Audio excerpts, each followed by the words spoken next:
Hey everybody, this is Jim, the Tabletop Engineer, and welcome to a new playthrough. This is actually a new campaign. Big spoiler alert here.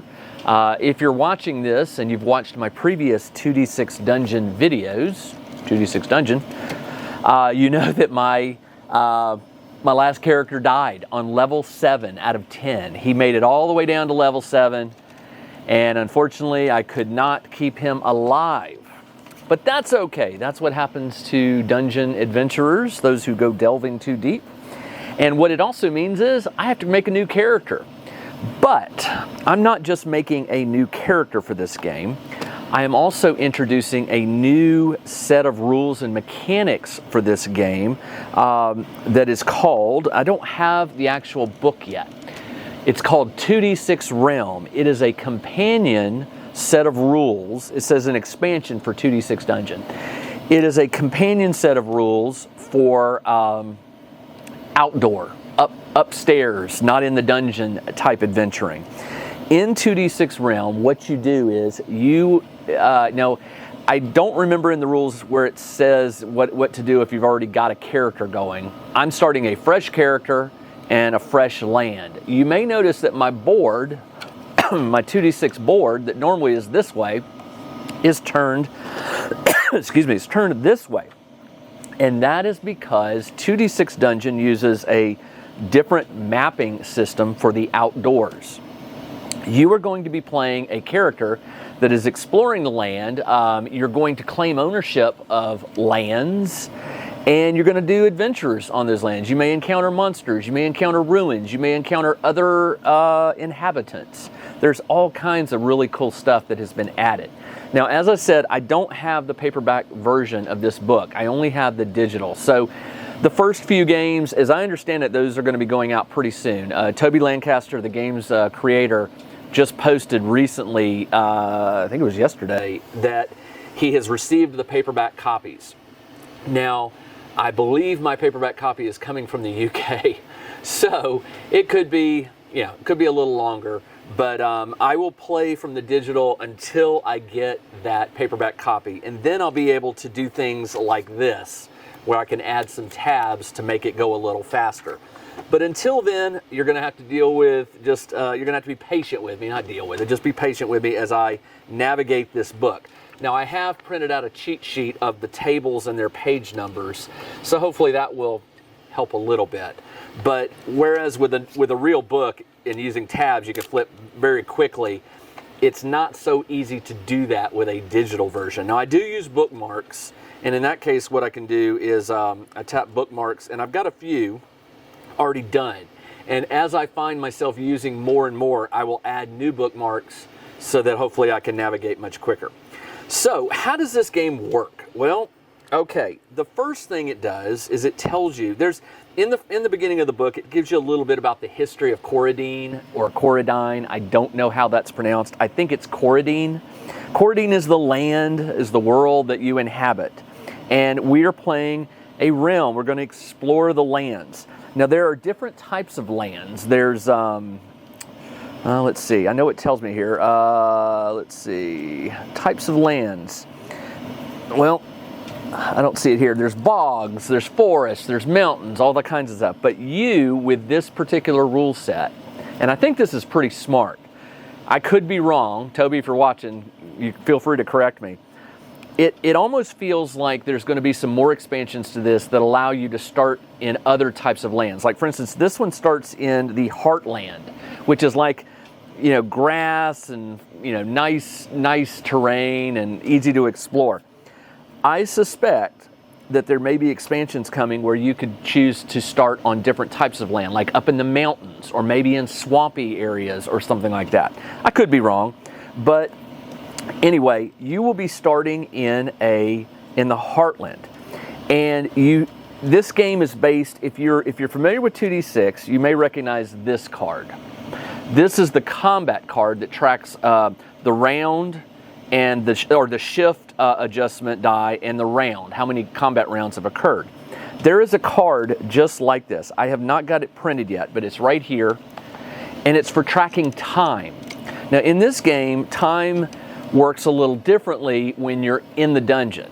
When you're above ground, you're going to be tracking, you get to do a certain number of actions, and that is like a round.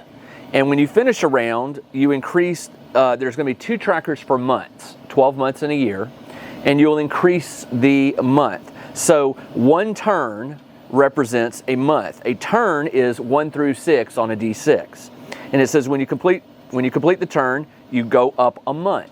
So time does pass. However, when you choose to go down into your dungeon, that entire dungeon visit, as long as you stay down there, it's just 1 turn of the die, right?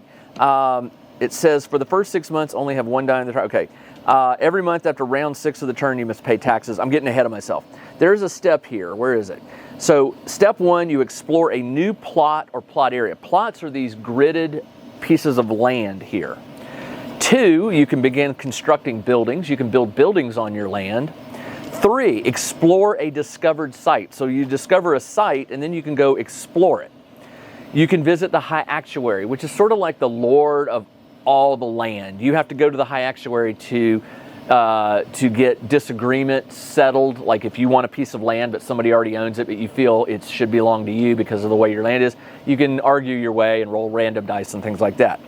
Step number 5, explore the dungeon once per turn. So when you get to step 5, you can choose to go do the dungeon, and that counts as just 1 click of the die. And then on turn number, or you can visit the town. It says available once per turn. So so there you go. And then on turn number 6, is that a mistake? That must be a 6. No, it says 1, 4, 5, 5. I think that's meant to be a 6. So you explore the dungeon, and then remember, when you're in the dungeon, if you can find 1 escape route per level, you can come back up to the town. So it says you can visit the town, and then time starts clicking normally. Now, I have read this rule book 2 times now, I think maybe close to 3, and I think I've got a pretty good grasp of the rules. But that said, I'm probably going to make mistakes. I always make mistakes when I'm playing solo games. I don't have anybody else here to remind me. So if you see I'm making an error, let me know. If you can, it will be helpful if you reference the page number in the book. Don't just say, well, the rule book says is this. I need to see it. I need to know where that rule is, because like I said, I've read it, and sometimes I gloss over a rule, but I want to know exactly where it is so I can go verify it and make sure I'm not playing it incorrectly. What else? Okay, now I've already got my character created, so I didn't want to burden you with watching me roll up my new character. It only took like 3 or 4 minutes.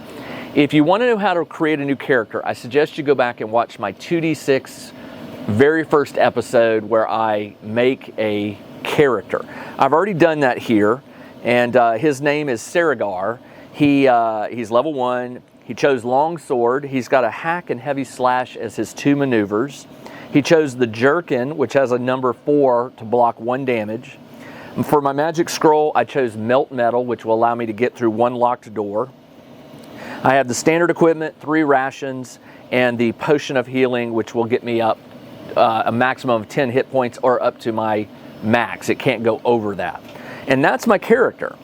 The rest of the sheets in this book are sheets like, here's the realm ledger, where I'm going to track my gold, the year, silver, copper, gemstones, income, the wellness of my realms, the negative eyesores in my realms.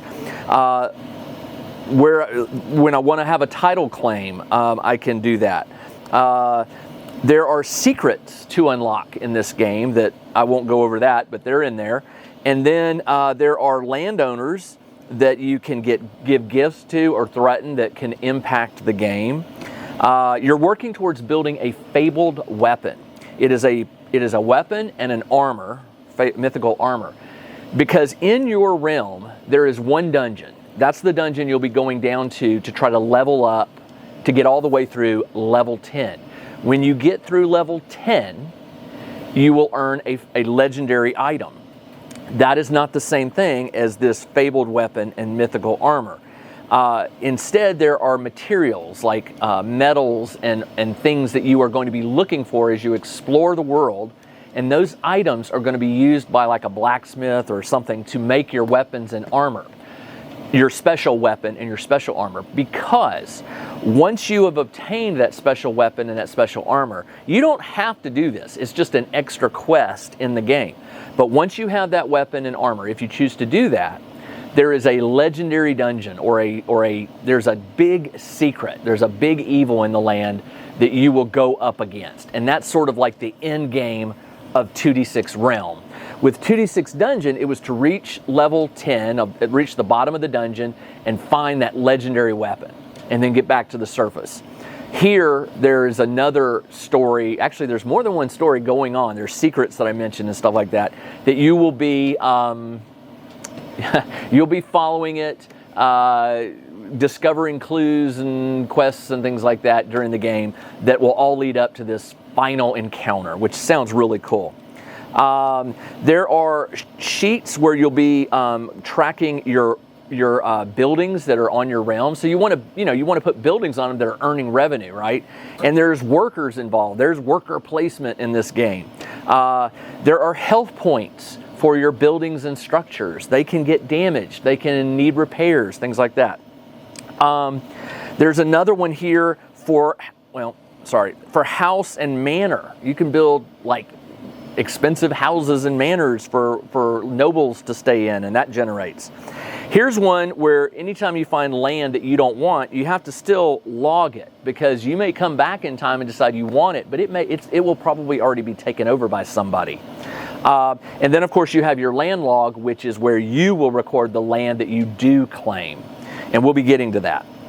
All right, so with that said, let me go back to the very first, the steps. So on my turn, I'm going to go ahead and do this right now.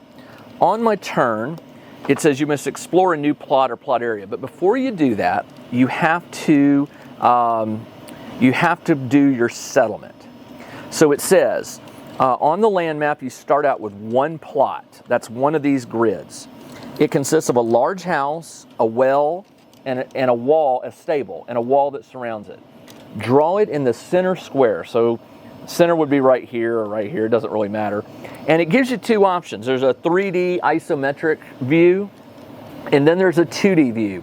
I tend to prefer the 2D. It's faster to draw. I'm not an artist, and I want to just get the game going. And by the way, all the different lands and structures and things you will encounter, there is a sheet back here, right here, on page 19, that has all the images in 2D, and then on the next page it has them in 3D. So if you're an artist and you want to go crazy and draw these 3D things, knock yourself out. It will not be me doing that. So I'm going to go back here and I'm going to draw my homestead. And on every plot of land, you see these points. You want to leave the upper right corner sort of free, because it's going to be used to make tags, which are going to be these little boxes with letters and numbers in them. So don't try to fill up the entire area with color and graphics and stuff like that. Just do what it shows you. We'll definitely read the rule book so you'll understand, but do what it shows. So I'm going to draw my homestead here, which is sort of a it's a square wall with an opening gate at the entrance. And I have the stable and my house right here. And there's a path going out. All right. So there is my homestead. And put the little chimney on it. Okay. And I don't have to label this one because it's known. That is my starting point right there. Let me see if I can get this in a little closer. Maybe right there. All right. Now there will be dice rolling in this game, but for right now, I just want you to see where you're going to place your homestead in the center of the thing. This is map page number 1. Now if I move on this map to another page, you'll notice arrows going up, to the right, down, and to the left. If I'm exploring this way, for example, on the next one, if that's the first sheet that gets created, I'll number it number 2. And I'll put a 2 in here to indicate that map number 2, if I go this way, I need to look at map page number 2. I could just as easily number 2 going up or to the left or down. It doesn't really matter as long as you're accurately tracking the number and writing in map page numbers so you won't get confused. And I don't know right now whether I'm going to be going north, south, east, or west, so I'm not going to label these right now. So after you draw your map, you've established it. It says the next plot you explore can be either attached to the new plot or an old one. Well, I don't have any old plots. I just have my existing one. So I can go here, here, here, here, here, here. I've got 8 options. Think tic-tac-toe. There's 8 squares around. It says you can move diagonally. So let's do this. I'm going to move to the south. I'm going to go south, and we're going to see what it is. So until I get a copy of this card, I'm going to try to print it out maybe tomorrow or Monday on color so I have it.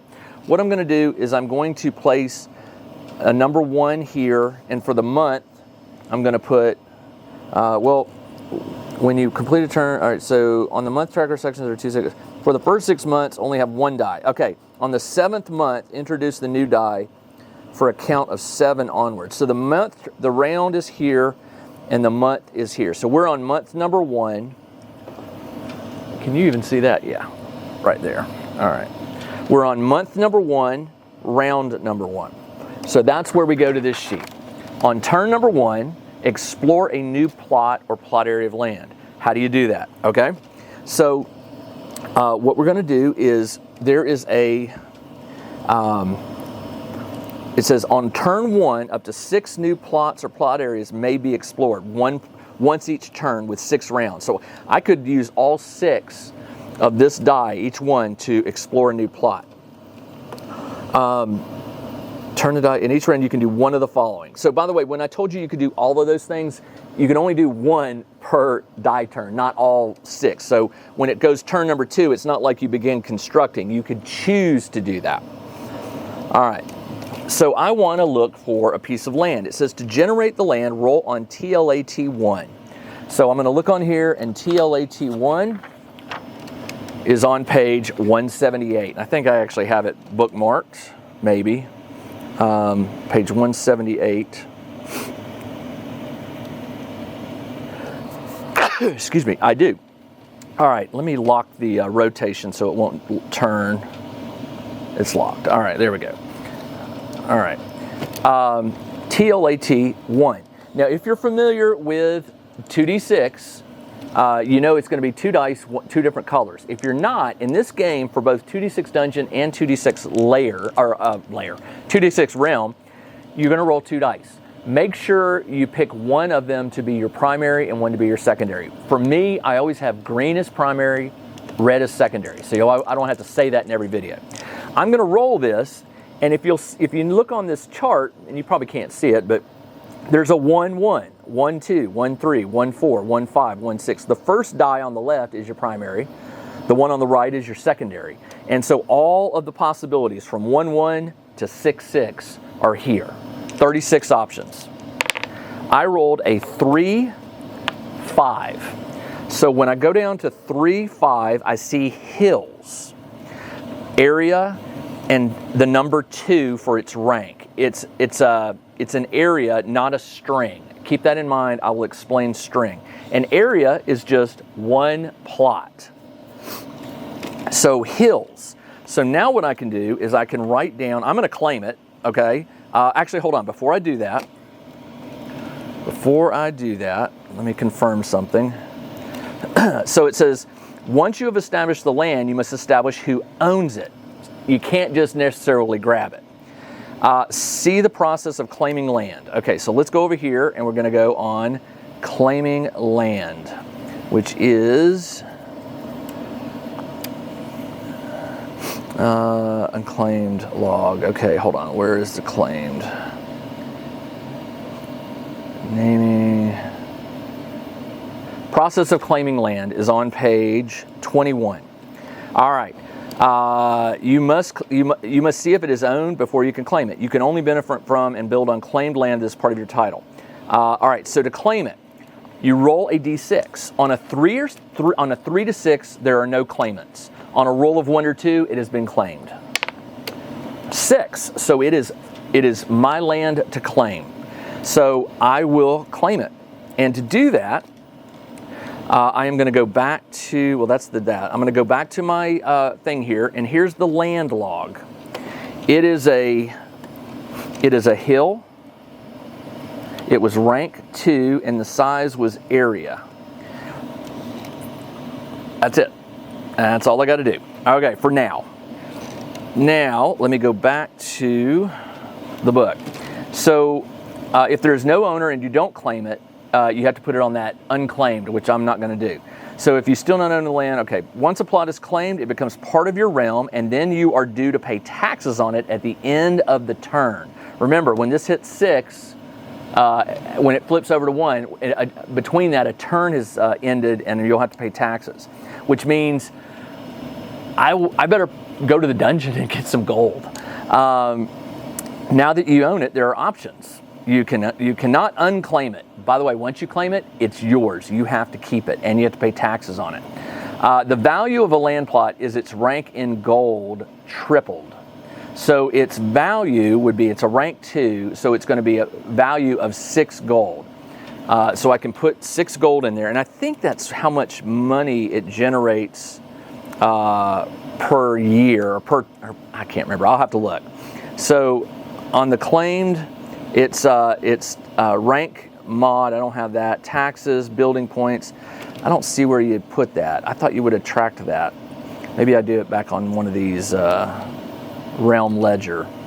So the realm ledger, add up income on building registers. So maybe that's not it. Okay. Well, anyway, you see how that is. So first thing I want to do is go draw it in. So looking at the 2D thing on hills, they're in alphabetical order. It's just a bunch of little mountains, like so. That's it. That's hills. All right. Well, hold on. Abandoned. Yeah, that is hills. All right. Next, you draw it in. So, oh, by the way, that's an area. I forgot. Unique is where it's one plot. Area, which is multiple. It says roll a d6. This is the number of additional squares. Okay. 2 additional squares. So there's going to be 2 more of these. And it says you roll a 5. There's one plot made of 6 plot places, many touching the original square. So I'm gonna spread it out to here. And the good news is all this land is mine.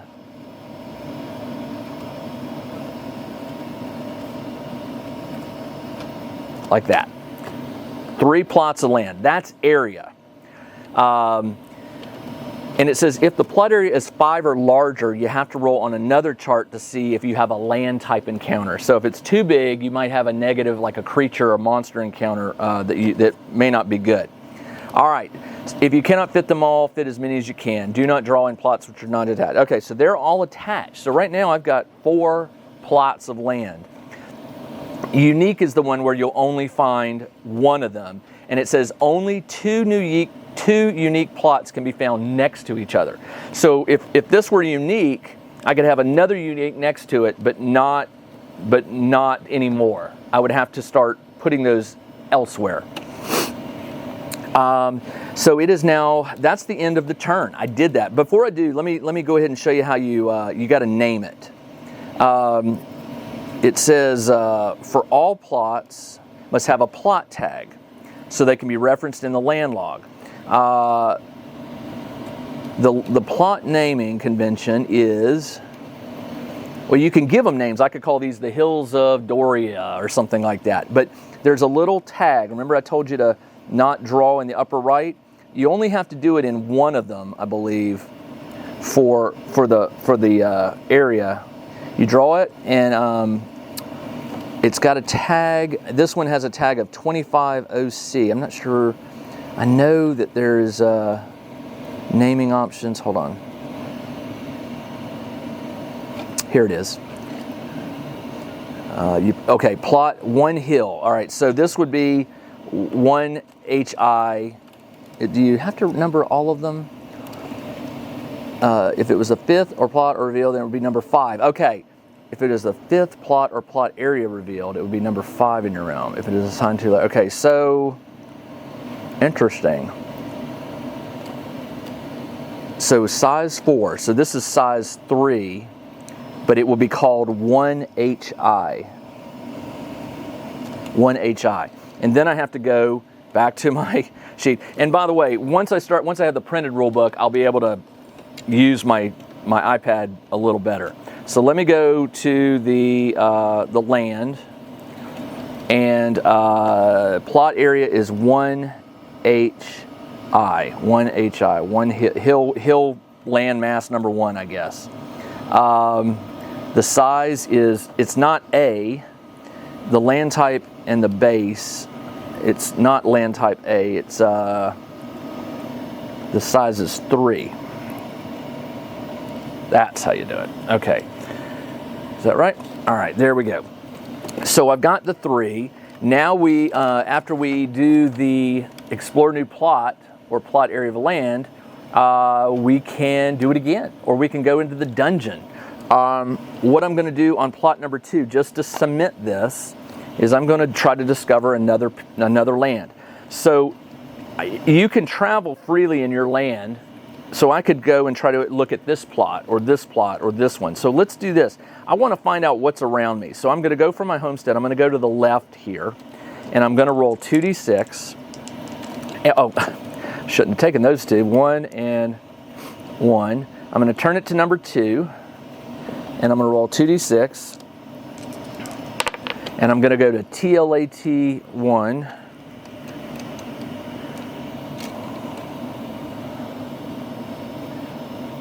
And a 2-1 corresponds to a building. Cancel. There's a bill. I found a BU as the tag. So BU is here. BU1. Is it owned by somebody? 3 to 6, no. It is not. So there is a building here. It is unique, so it only takes up 1, and it has a rank of 2. Let's go back. Let's go back to the rule book, and I will look for the building. The building